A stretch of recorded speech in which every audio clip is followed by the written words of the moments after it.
The background was strong. We did everything that an agent should do, everything that a canvasser should do. We went through the full story.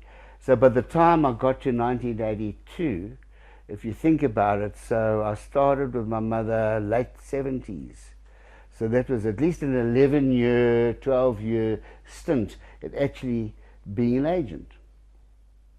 No, that is, and that's a long time. Yeah. By then you know what you're doing. I know But that, real estate, and we had sold franchises, so, yeah, so you I had to brought give that- my knowledge, and I couldn't believe that these franchises didn't know what I knew. I mean, here they were, they said, you'll buy a franchise, what do we do next?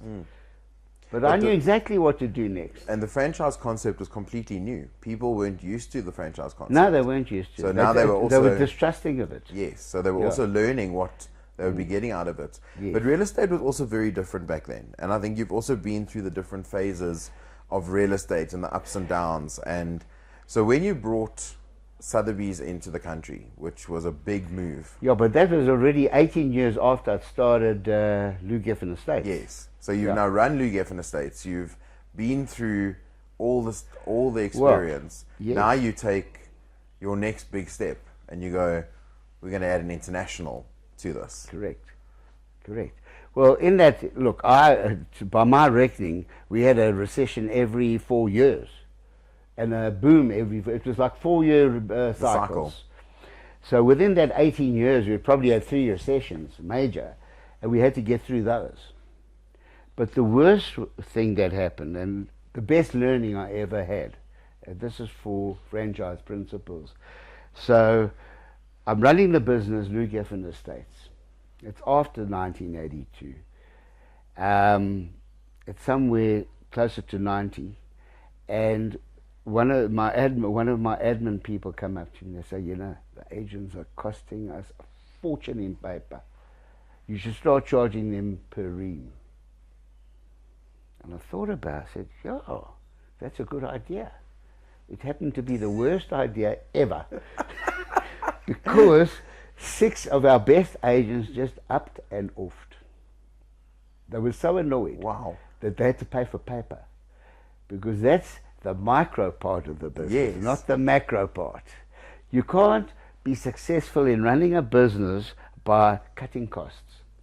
You can be successful in business, there's only one way: recruiting the best agents that you possibly can. And to do that, you have to set up an atmosphere. You have to set up a marketing atmosphere.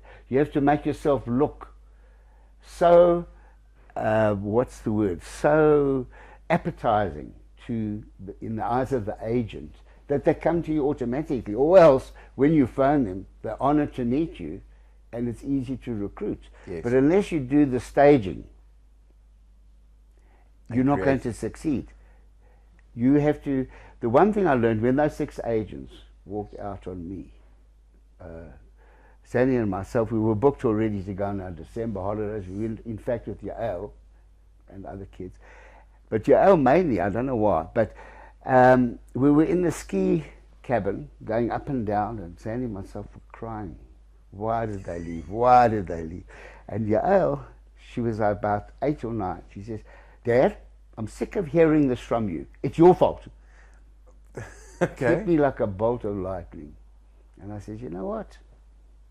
I thought about it. It was my fault, because agents are your clients, not the public. If you can understand that your agents are your clients and they've got to be looked after, and you've got to do everything, because if you look after agents, they spread the word.